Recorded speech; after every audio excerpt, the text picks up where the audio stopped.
Wajarkah wanita jadi warga kelas 2 di masyarakat? Peran gender sering diceritakan berasal dari cara pembagian kerja dari zaman dahulu. Lelaki bekerja di luar dan perempuan bekerja di rumah atau dibatasi aktivitasnya di luar rumah. Dari sini memang terkesan seperti perempuan diinduk semangkan. Di rumah dia menjadi pusat dari segala aturan. Tetapi ada satu yang kadang kita lupa, bahwa dulu perempuan terikat secara ekonomi kepada lelaki. Dia tidak sama bebasnya dengan lelaki untuk mengatur ekonomi karena lelakilah yang mencari nafkah. Secara ekonomi, laki-laki adalah tulang punggung di masyarakat.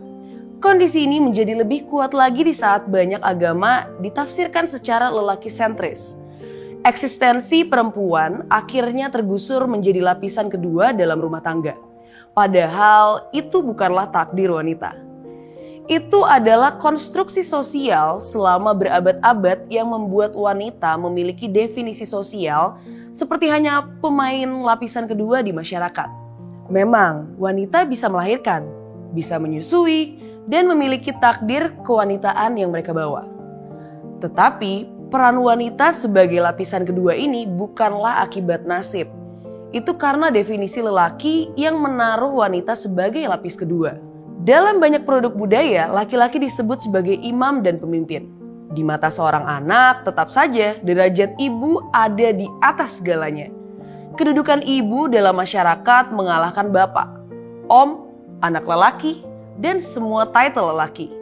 Kalau kita ambil akal lurus, agama pun sebenarnya menaruh wanita di derajat tertinggi.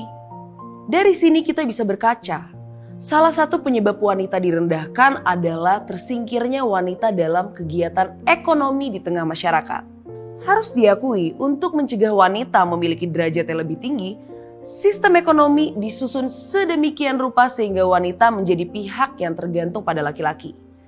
Karena itu, lelaki perlu diberikan kesadaran bahwa perilaku merendahkan wanita adalah buruk. Aku setuju dengan candaan Profesor Ariel Herianto. Profesor Ariel dalam tulisannya pernah bercerita, ada makhluk asing yang datang berkunjung ke bumi. Mereka kemudian heran, mengapa setiap malam mereka hanya melihat para lelaki? Pemimpin bumi kemudian menjelaskan bahwa kita menjaga wanita agar tidak terkena kejahatan laki-laki di malam hari. Karena rawan, makanya wanita diwajibkan untuk tinggal di rumah. Makhluk asing itu kebingungan.